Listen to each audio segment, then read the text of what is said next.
everyone. Thank you for joining us. Welcome. Welcome to our new webinar from purchase to rollout, how to prevent implementation pitfalls. I'm Christina, very happy to join you. I know a lot of you guys have been getting a lot of invitations from me, so I really appreciate you being here. For those who are here for the first time, we are Sona, third generation workforce management software built specifically for social care. And our mission is to build technology that makes a genuine difference to the lives of care staff everywhere. We work with customers like United Response, Community Integrated Care, Cartprefri Simru, Liaise, Innovate Trust, Greensleeves, and many more. We welcome you today, and I'm just going to do a bit of housekeeping. Won't keep you too long, then I'll pass it on to the wonderful guest that I know everyone is here for. So chat function is available to everyone. Please make full use of it. We love seeing the conversations. Sona team will be in the chat, so if you have any questions, just pop them in. We encourage comments, we encourage opinions, we encourage chit chats. It's so fun to see. That's why we're here. And we're also going to be posting a poll, so keep an eye out for that kind of midway through the webinar. And the webinar will be recorded, and we will have the recording, which we can send upon request together with materials. Finally, one thing that I need to add, really boring, but it's got to be there. All views expressed in today's webinar and presentation reflect only the speaker's views and not the wider views of their employer or organization. So without further ado, I'm going to pass it on to our lovely host, Ben, who's going to introduce the guests. Thank you. Fantastic. Thank you so much, Christina. Thank you all so much for joining. Has everyone had their brownies? Have they come through? I was complaining to Christina earlier that I haven't had any brownies. So yeah, are they good? Have they helped you sort of ease the Christmas blues, the New Year blues? Oh, fantastic. Amazing. That's high praise. That's good. That's brilliant. Yeah, so thank you so much for joining, everyone.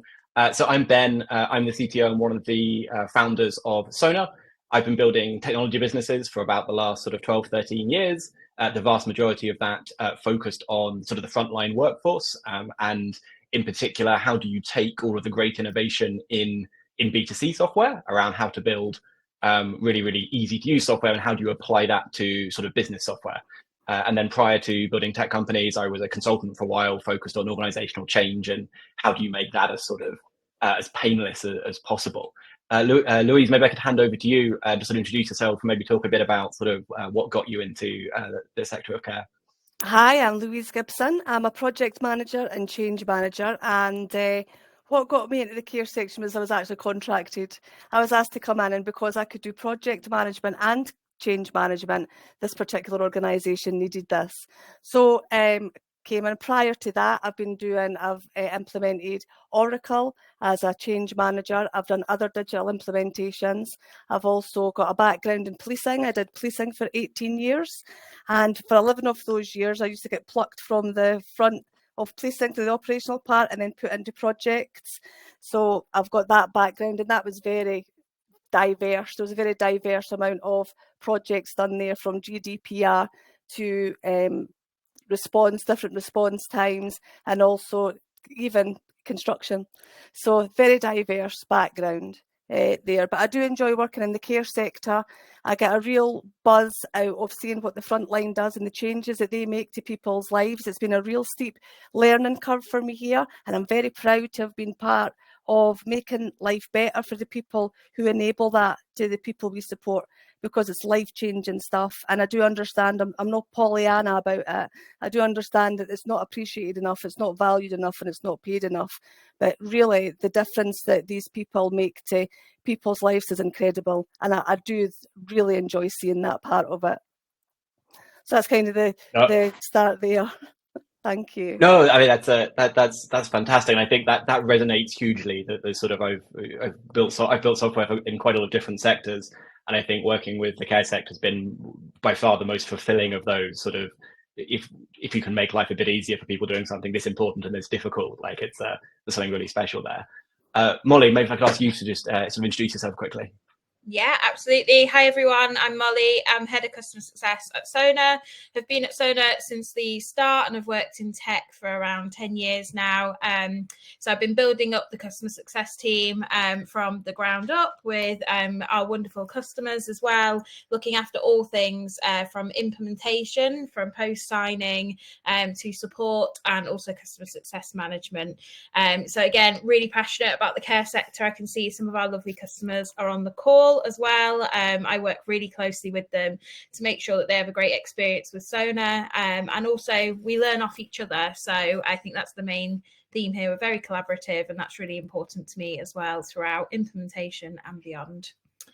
Yeah, I'll hand back to you, Ben. Fantastic. Thank you so much, Molly. So I think what's going to sort of, we're going to kick off a little bit talking about what we're sort of calling the social care tech map, which I think should appear on everyone's screens very shortly. And what we're trying to sort of do here is show a map of all the core systems that we see making up a typical digitization roadmap in care. And at Sona, we've all been involved in creating and rolling out complex software systems for quite a long time. And one of our main learnings has been that successful digitization is as much about having a cohesive plan for the big picture of what sits where as it is about any sort of individual vendor. And so from Sona's perspective, and what we're trying to do with the social care tech map is we're really committed to trying to make that sort of process of understanding the whole landscape easier, because we know that getting that bit right is the foundation which sets all the vendors involved sort of up for success. And I think one of the most important things to get right in our experience is having a very clear strategy for which systems and vendors own which data and how that data sort of flows between them. And sort of we've seen quite a lot of different approaches to this. We've seen lots of different sort of ways of doing it. And we've definitely seen sort of some more and some less successful patterns for this in the care space. So there are some places where vendor integrations work repeatably very, very well.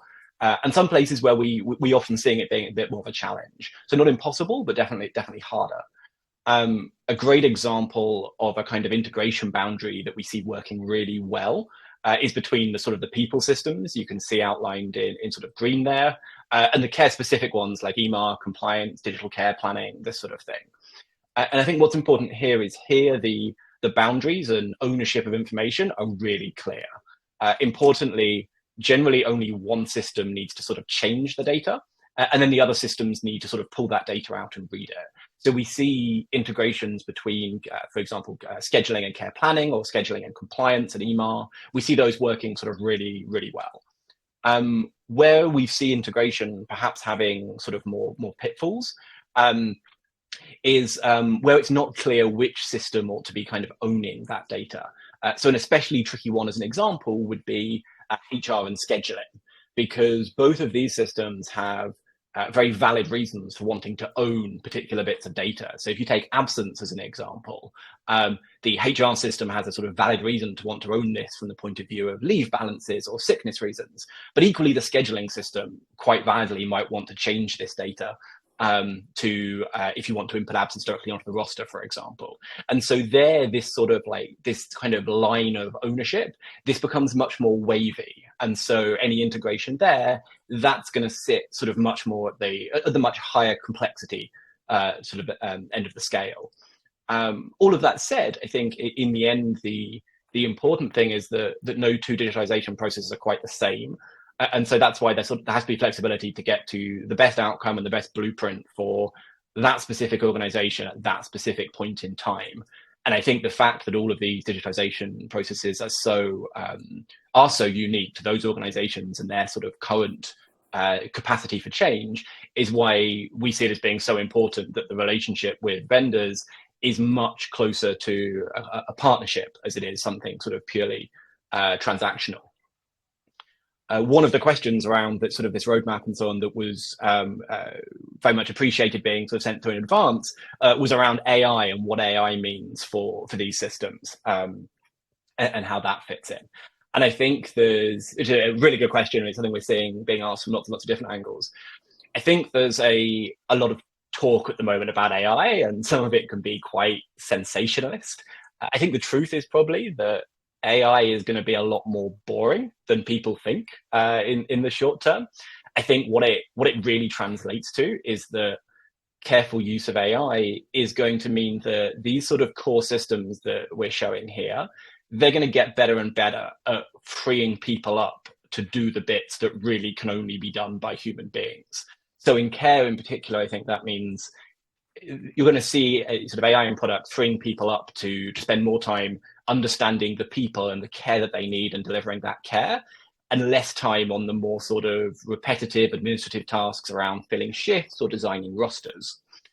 And I think that a responsibility that really sits with vendors, Sona included there, is to understand where the biggest opportunities to remove manual work using AI are, and then to provide really transparent sort of opt-in ways to do that, so users can be comfortable around what's happening and where data's going.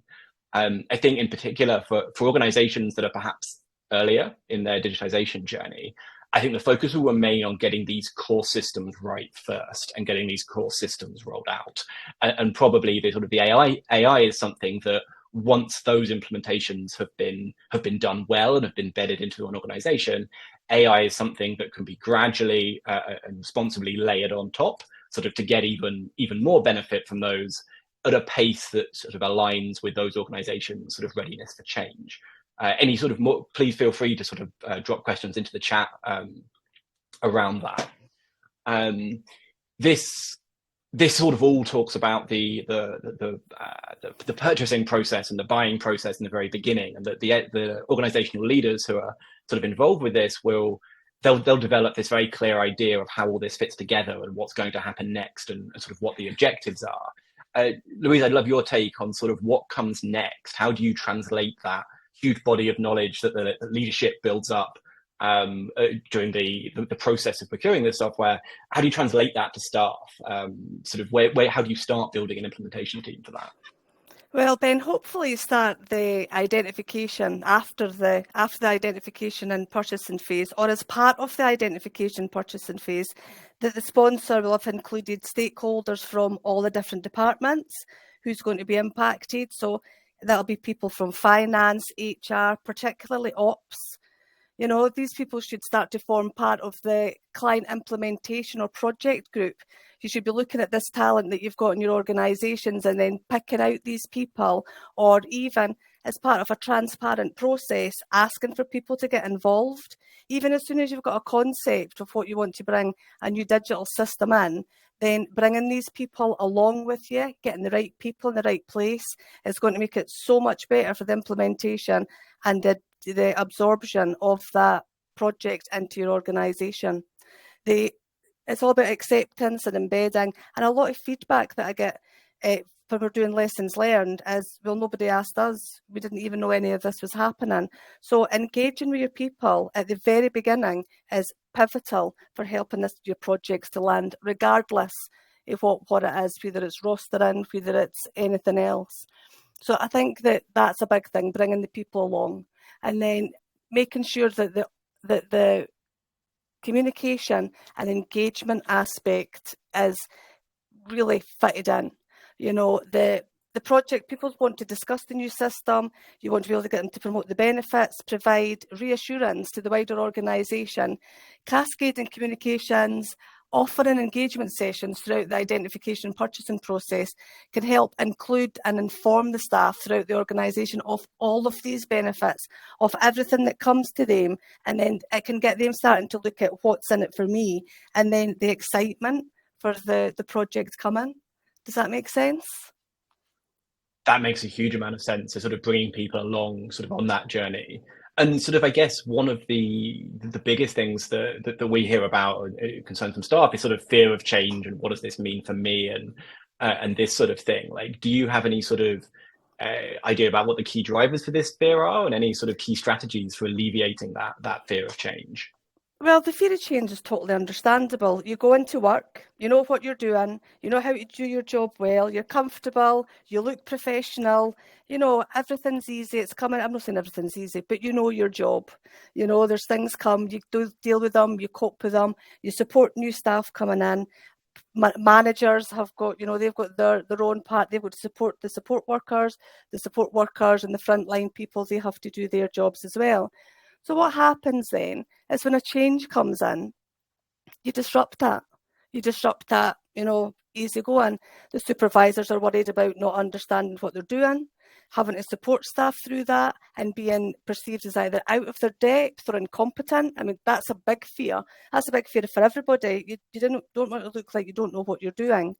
And there's a real fear of impacting upon people's pay and time off if they make a mistake. And I think particularly rostering and other ERP digital systems, that's a real key fundamental there.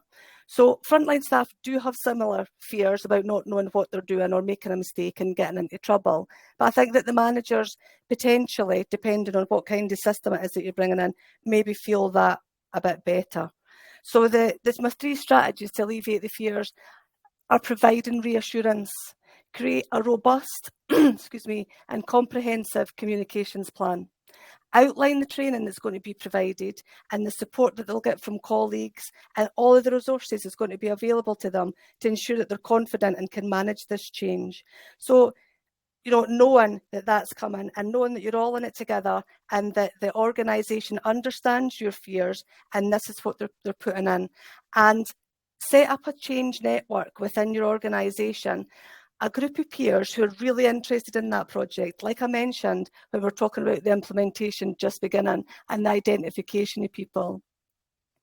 These people will promote and support the change, and they'll have a voice and they'll feel like they're providing valuable feedback to the project team, and they will be, because the collective will bring the solutions to many problems that you're going to find as a project team. The people on the ground will also be able to reassure and support their colleagues and feedback their concerns.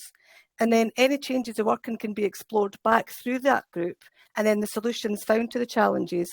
And the more people you get involved in that, the more that you're taking them along with the project and helping to embed that project into your organisation. The other thing that I would bring in for that reassurance is creating really good resource materials. Now, this is where Molly's helped in the implementation that I'm currently on. So Sona's got posters which can be adapted to our ways of working and our logos. Molly already has how-to short video clips which we can put the organisation's branding on, or even get some of our team in and get them to do the to-do steps, and then that brings that authenticity there. And there's lots of guides which can be printed out, because some people like to watch a video to learn how to do a new task. Some people prefer to have a guide and to be able to have that there. And some people like someone to show them. So trying to get all of these done using those resources is really good. And Sona's got really, really good resources.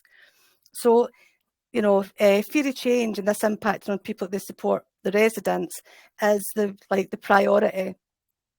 And they don't need or want blockers on this. So, Molly, can I ask what it is that when you're supporting the client on the implementation side, what your factors are that you're looking at? Yeah, absolutely. Yeah, and I think you've outlined, we're very aligned, of course, because we've just been going through this journey together.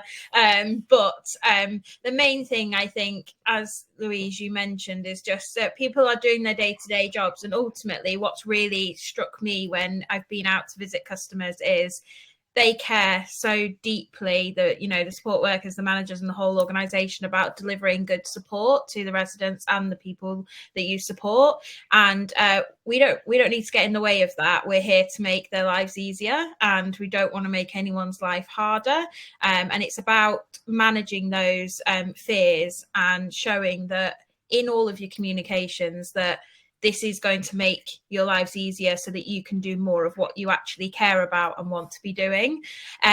Communication is key. We've been saying this a lot, but we'll just keep hammering it home. And the timing as well is everything. So I would suggest, as soon as you have kind of procured a solution, or even if you're you haven't picked the solution yet, just letting your teams know that this is something that you're looking at, so that they can start to ask questions. You can start to manage expectations, and they can start to get their heads around that we are bringing a solution in, especially if you're coming from no solution, which we've seen a lot of at Sona, people coming from Excel or paper based, and this is quite a big change.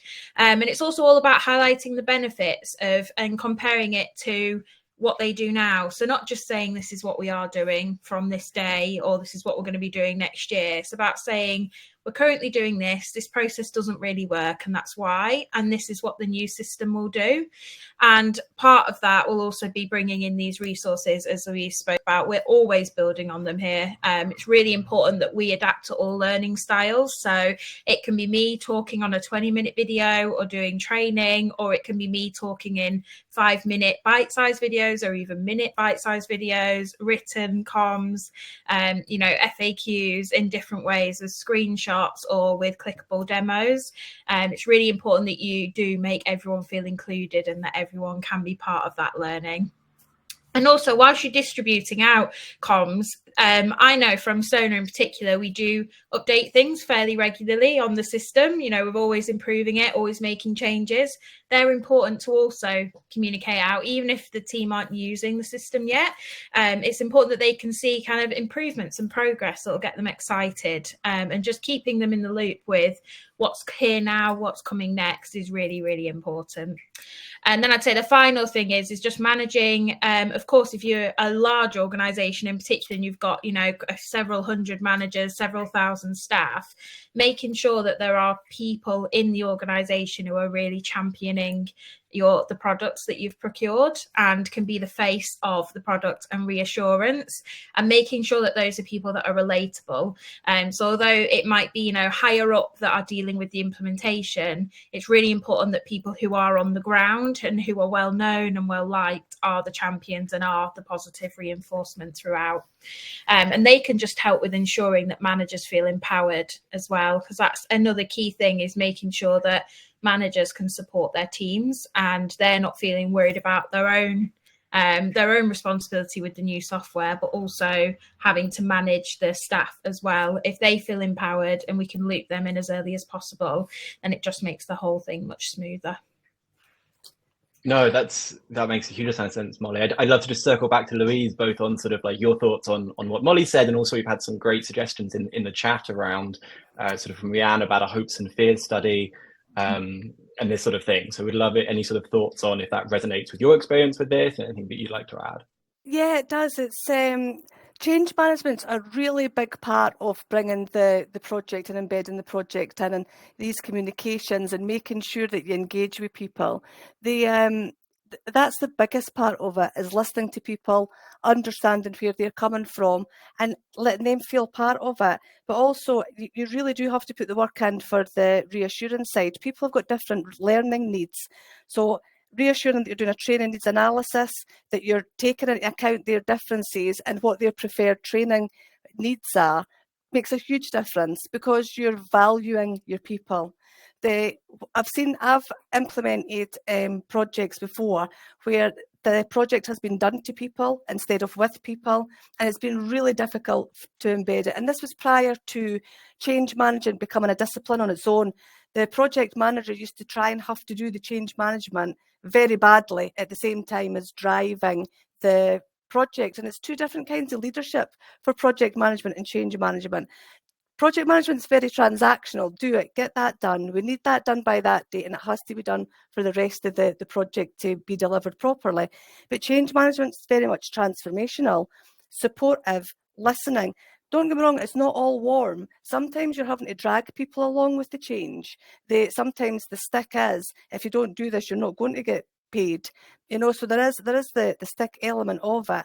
But making sure that you've got the right people and the right resources and the right leadership, to bring that change about, and for them to actually embrace the project. That's maybe taking it a bit too far. That's maybe Pollyanna, for people to be embracing projects all the time. But certainly to accept it, and certainly to understand it and the benefits, benefits all the time.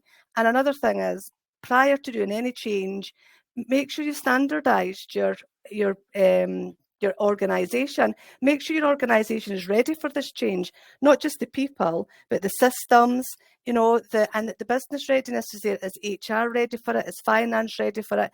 Particularly when it comes to digital, because what people try to do is shoehorn their requirements or adapt an already existing system into how they already work, and not realise that they've got to change their ways of working in order to work with the system. And understanding that at the very beginning can make a massive difference to how difficult it is to make the project land. It really resonated. You mentioned sort of the difference between a project being done to somebody and with somebody, and I think that's a lovely sort of shorthand for sort of the how to do it wrong and how to do it right. That it needs to be something that's sort of done with the people whose lives are going to be impacted by it, not sort of autonomy taken away and told what to do. I love the points of Vicky's making in the chat around lots of places already have sort of a wellbeing area, and providing some of these materials there sort of move, rather than saying, hey, go and consume these materials now. It gives them the opportunity to sort of get it on their own terms and their own format, and that can make it sort of more of a pull process. Molly, I'd love your sort of take on that area of like how to structure communications. Like what does a great communications plan for helping staff sort of embrace the change rather than feel imposed on sort of look like? Yeah, no, it's a really, really good point. And Vicky, I completely agree. It's great to have the comms coming, you know, from a known source or somewhere that the teams on the ground are already used to seeing. It just makes it, again, accessible to them, and you can have it in many different formats. And that is something we've seen with loads of the implementations we've done. We can provide and support on any materials, but it's important that they feel like the materials from your organization, not from kind of an alien software product. It's all about making it feel, you know, welcoming and aligned and everything like that. And in terms of just an efficient communications plan, we've already discussed, obviously, comms are key. That is something I say pretty much at the start of whenever a customer comes and lands with me or my team. It's really important, if people don't already know that this is happening, that we let them know that it's happening, and that can be in various ways. You know, it might be that it's on the wellbeing area, it might be on some kind of news feed that you've got internally, it might be email communication. I'd also suggest, you know, if you can put it in team meetings, if you can have it as, you know, from ops director to their regionals, etc., all the way, trickling all the way down, so it meets the people on the front line, that they're aware of what's happening. And also, as part of that, it's really important that those teams, when they know what they're talking, when they are talking about it, that they know what they're talking about, so that they're supported. They're not just saying, oh, we've bought this new software, we're gonna start rolling it out in July. That they say, the organization have acquired the software, this is why, this is what it's going to bring, it's really exciting, and that message is really key. And if you can provide, then, you know, point them to an internal hub or point them to Sona, we could set up a page with materials for you, but point them somewhere where they then can go away in their own time and have a look at it and familiarize themselves. I think that's really important. And we've already talked about as well, ensuring you adapt to different team members' learning styles. We've seen this a lot. We've had a lot of experience with obviously doing long training calls, doing videos, doing written guides, and everyone learns differently. So it's important that we do capture that and make sure that's a real focal point when you're doing your comms, that you do mix it up, especially in the early stages, because ultimately, if they don't buy in the early stage, it's going to be hard to get adoption further on. And we've also, I think, a really key thing as well is this is all about kind of adoption and when you're implementing, but it's really important to make your teams know and feel supported throughout the entire journey with the new software. So support doesn't stop when you're implemented or when everyone's gone live. You know, it's really easy at the start, everyone's thinking about, we've got these deadlines to hit, we've got to, you know, we're going phased rollout or maybe a big bang rollout, but it's important that people know that after that has happened, although there might not be such a huge project team there, that there will be support from both the software provider but also the team internally, and that there is a really clear structure set up there for support, that it doesn't go away. It's still really important that everyone feels included. Something I'm really passionate about, and I probably annoy our customers because I say it all the time, but still give us feedback. I'm still here. I want to hear in 6 months' time if there's something that people are feeding back to you, or if there's something that you'd like to discuss, or if we need to send out new comms about new features, or, you know, getting people up to speed that have joined the organization. It's really important that you have that plan in place beyond as well, and to really emphasize that in your initial comms plan, that the support doesn't stop once you go live. I don't know if you've got That any. makes a huge amount of sense. Oh, go on, Ben. No, I was going to say it makes a huge amount of sense, and I love sort of it's reinforced what's coming through in the chat, sort of from Blythe and from Ian in particular, around the importance of reiterating a message over time.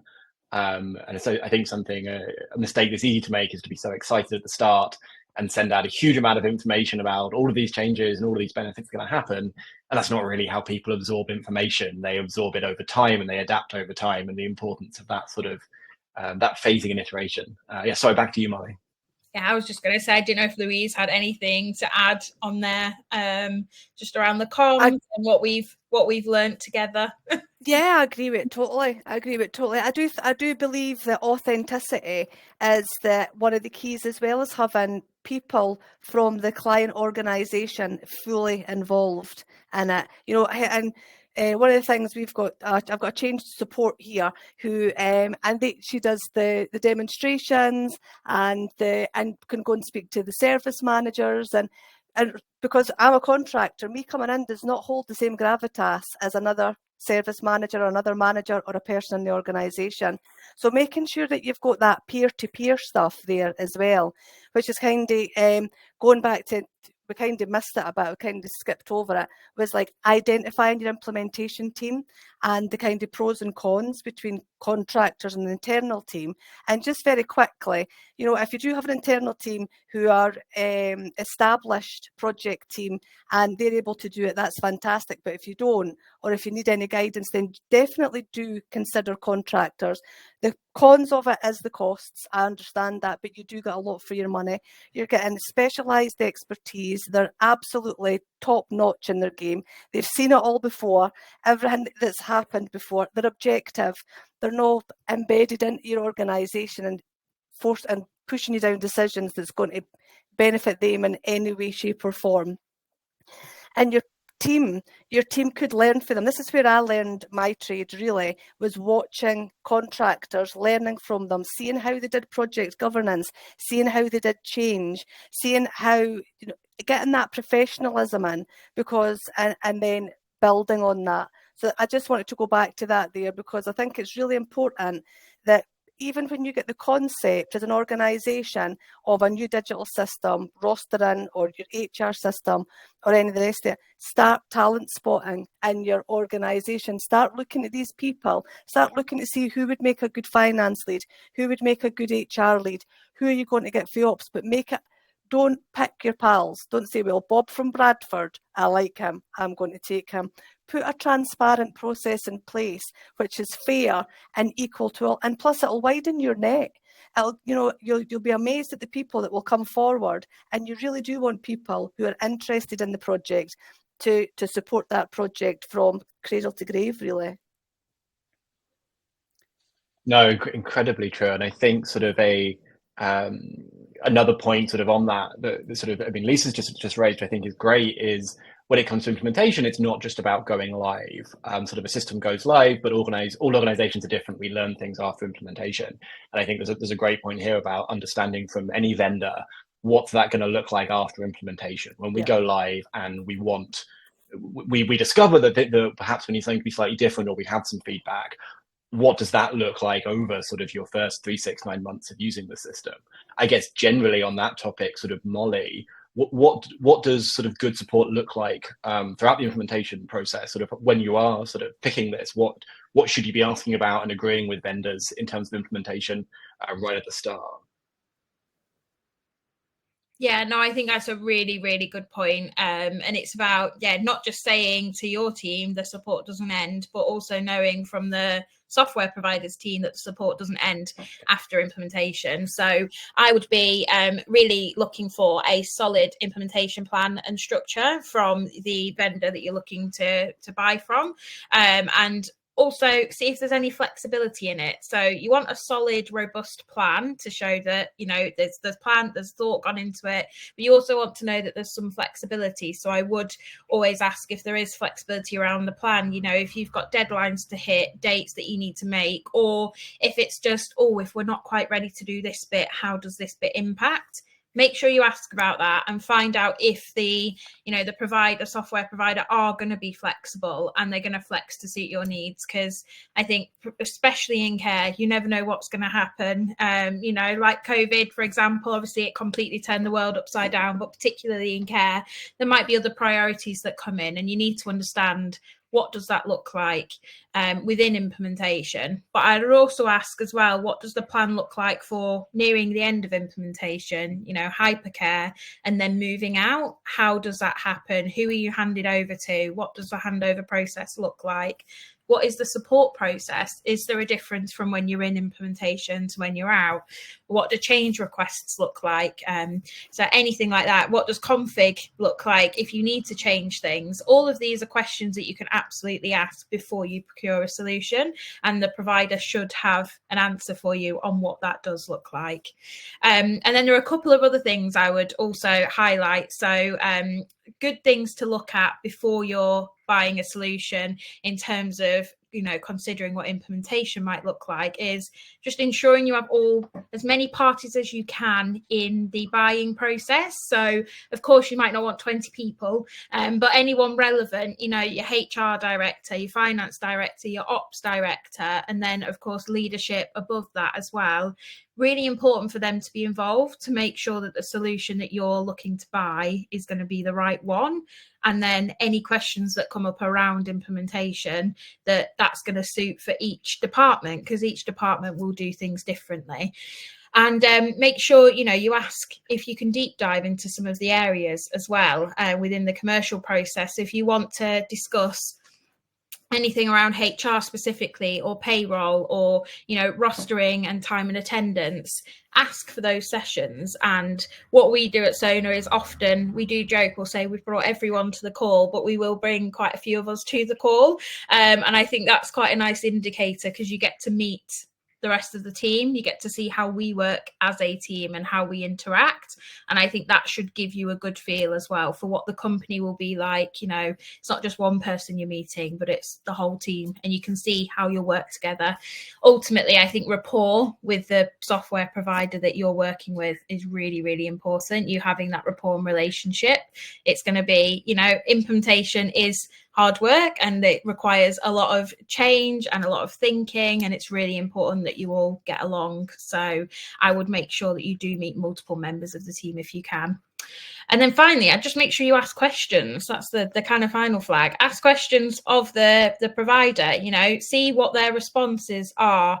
This will give you a really clear indication of how the provider will approach any future requirements, discussions and feedback you have.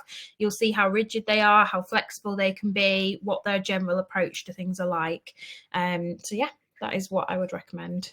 Can I just add a wee bit to that, Molly? Can I just add that, speak to other organisations that have implemented the solution that you're hoping for. Have a look, check them out, and then go and ask. Even build up a network. This is something that this is happening kind of organically in the organisation that I'm working in at the moment. Is reaching out and asking, what's happened here, what's the pitfalls, so learn from your peers, learn what they've done, learn the people that they've used, and then how they've approached it, because it's valuable information and you can help each other through it. Sorry to butt in. No, I think that. No, that's fantastic. I think that really sort of that aligns a lot with sort of what we've seen as well. And I think that sort of any organization or any vendor that sort of claims that they never need changes after the initial implementation process, or that sort of these things don't happen, probably dig a bit further there, because I think, from Sona's perspective, we love it when people ask for things after the implementation, because that's often when you learn the most about where things can be improved and sort of in use cases. Conscious we're sort of coming towards the end of the webinar here, so if there are any final questions, please do put those sort of into the chat. Just revisiting the tech map again that we showed at the start. This is something that's been put together through help from lots and lots of our customers, and we really appreciate it. Sort of what we're aiming for here is to create a resource that is really genuinely valuable to any care organization that is undergoing a digitization process, to help sort of build that larger picture of how does this fit in, because we have found that to be so important. If anyone would like to sort of learn more about it and understand more of it, we'd love it if you could attend sort of a map feedback session and spend some time with us feeding back on where it's useful, where you'd like us to show more information. I think there was some great feedback earlier in the chat around how there were a couple of extra elements. I think Peter mentioned that contract management can potentially be added there. So we'd love to get more feedback like that. And so if anybody would like a copy of it, please get in touch sort of after the webinar for to arrange something, and we'd be really sort of grateful for the time. Also excited to announce our next webinar. It's coming up on the 28th of February, sort of part 2 of the big reshuffle on how to attract the next generation of carers. We've got some really exciting panelists. We've got Karen Morris from Skills for Care. We've also got Simon Bottery from the King's Fund, as well as our very own Richard Upshall, who's the head of product at Sona. So please do keep an eye out for invitations to that, because it promises to be a very, very exciting conversation. In which case, unless there are any sort of further questions on this, I think at this point I'll sort of hand over to Hemel for sort of a brief demonstration of the Sona platform. Cool. Hi there. Can everyone hear me? Yeah. Brilliant. That's a good start. Thanks, Ben. Let me just share my screen, and I will quickly give everyone an introduction to Sona, or the Sona platform. So if I can share screen now, hopefully everyone can see a rota type screen or a rota page. Essentially what I'll be doing today is doing a very quick 10-minute summary of some of the functionality in the Sona rostering system. And what we really wanted to highlight is the level of configurability that you have within Sona. So we know that within social care, different services will have different requirements for how you need to view the roster. Maybe you prefer to view the roster based on your staff's contracted hours. Maybe you, on occasion, want to view the roster based on specific care requirements or support requirements for the people you support, your residents. And then maybe sometimes you need to access different views based on skills, etc. as well. So I'll talk a little bit about all of that today, depending on how much we get through in the next few minutes. So just to start with, like, how do you access this Sona system? Essentially for managers or regional operations teams or head office teams, you would log in via a web browser to access Sona. So typically using a laptop or a PC or a computer. And again, depending on your permissions, you would arrive at the kind of main Sona hub page where you can access all of the different bits of functionality that you're allowed to based on your permissions. What I'm going to do is let's kind of jump straight into a specific service. Sona can support a range of different social care types. So again, if you have residential services or supported living services or potentially even home care or day services, we have configurability options for each of those types of organizations. What I'm going to start with is a kind of fairly typical staff roster view, I suppose, in residential care. So if we kind of like zoom in on the left-hand side of the screen to begin with, Sona can help you do things like track your staff contracted hours. So it's often really easy to have visual clues or cues even when you're kind of building out a roster to understand how many hours do my team need to work versus how many are they currently scheduled to work, and essentially what should I do next. So for example, here, if we look at Aisha, this is someone who's working 35 hours or scheduled for 35 hours, but actually working 46. So Sona can give the manager a little kind of amber alert to say that, okay, somebody's working too many hours. If we scroll down, if team members are on track to work the correct number of hours, then that contracted alert will be green. And obviously, if you're under contracted, then that will be red as well. So the idea then would be you have this kind of roster and you're kind of planning out, okay, we need to make some adjustments. Some people have too many hours, some people have too few hours. How do we adjust to those shifts? So in Sonar, it's as easy as, let's pick on Ollie as an example of somebody who has 4 too many hours. We don't want Ollie to work too many hours this week. So let's take one of these shifts away potentially, and let's give them to a member of our bank team. So somebody with no contracted hours. So I'll move the shift up here. And you can see how easy it is to kind of move a shift around the traffic light system updates. And essentially, it just means that it's very intuitive for managers to move shifts around where they need to be and essentially try to match up the traffic light system so it works in the way that you'd want it to work.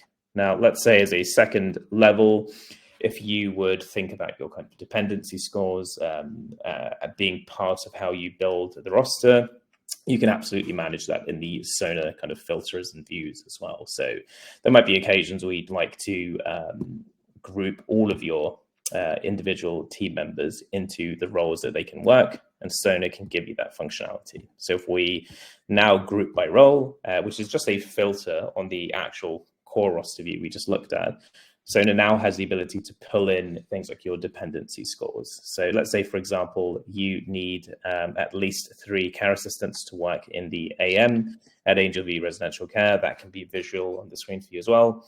Let's say you need a certain number of nurses to be on site 24 hours a day. We could have a day total instead, or this could just be a total number of hours.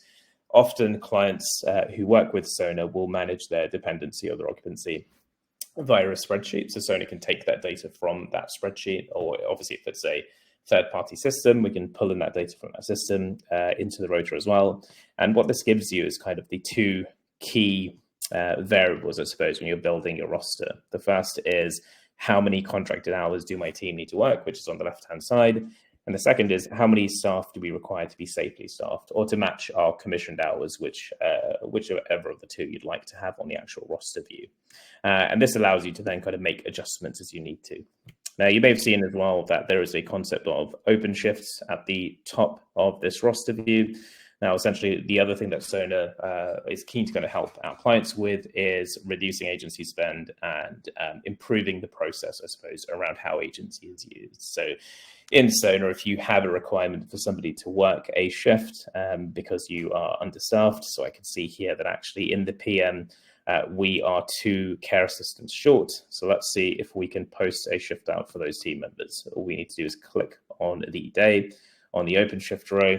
Now, the idea will be as we kind of activate the OpenShift module, we'll be able to, let me just do a quick refresh here, and then it appears. As we kind of post and add new shifts to the Sonar OpenShift module, Sonar will begin the process of understanding who is it that qualifies to work a shift of this type as well. So we know it was a kind of PM shift on Friday, so let's say it's a PM shift. And let's choose open shifts and let's save. So with a few clicks of a button, we can add a brand new open shift onto the system and we can hit publish as well. Now, in the background, Sonar's system will now start to understand who can work a care assistant shift at this service, Angel View. Now, typically that would be your contracted staff, anyone who could work as a care assistant and typically works at Angel View, but maybe you'd also like nurses who work at Angel View but could work as care assistants to pick up a shift like this. We can configure the system to accommodate that. Let's say you'd like people from surrounding services or teams to be able to work this shift. Sonar can deal with any level of complexity around role types or skills requirements. So let's say this is a care assistant shift that requires you to be able to administer medications. We can add that in as a kind of requirement to see this shift on the Sonar app. But the idea would be that this is then presented to team members in their own version of the Sonar app, and they can click a button to claim and fill that shift. Now, let's say if your team members are not able to pick up a specific shift, what you can do is actually go into the overtime shift and then assign it to an agency. So let's click on this here. Now, the idea would be that you may have a PSL or preferred supply list of agencies from at each of your services. Sona can help you kind of reflect that in the rostering system as well. So if this hasn't been filled by a team member, we can give this to, let's say, Fairhaven carers. We can then choose one of our kind of dummy data agency workers, or if we don't know who the team member would be, we can add a brand new agency worker. Let's just pick Benjamin for now. And you can also report on why agency is being used as well. So let's say in this case, it's due to understaffing at this location. Now, once we save this, you can see that the overtime requirement will now be removed. So essentially, this is not a shift that's available for your team members anymore. But if we scroll down to the bottom of the roster view, we can see that the agency workers are actually updated in the system. And we can see Benjamin's actually up here with Fairhaven. So the key point, I suppose, to get across is regardless of the type of team member that you have, whether it's a contractor member of staff, a bank team member, or relief team member, or even an agency team member, every type of work that is carried out, I suppose, at your service will be tracked properly in the roster. And you can then access that information via a dashboard as well to kind of give you the key information you need. I won't spend a huge amount of time on other pieces, but just to highlight as well, Sona is one of the few systems that can allow you to seamlessly view where a team member is working, even if it's cross-shift as well. So you can see there are faded shifts here where Sona can highlight where a team member is potentially working at a alternative location, but still letting you as a manager know that that team member shouldn't be double booked or shouldn't be booked anywhere else. And if I scroll over here, you can see that Olivia is working a shift lead in another location. So I don't have the ability to double book that shift, or actually is working a shift lead instead of a care assistant shift. So it works in a similar way. Cool. I will pause there now. If you have any questions, please do reach out to Sona. Otherwise, thanks very much for your time. Thank you very much, everyone, for joining. We'll be ending the webinar now. And thank you for being so active in the chat. Those were some great conversation. Many thanks to all of our lovely guests. I know there were a lot of requests for the recording, so we will be reaching out after the webinar. Keep an eye out for emails from Sona, either from myself or from Abby or from one of us. But yes, thank you very much. Hope you enjoyed it, and see you next time. Don't forget you can register for the February webinar now. Have a lovely rest of your day. Bye-bye.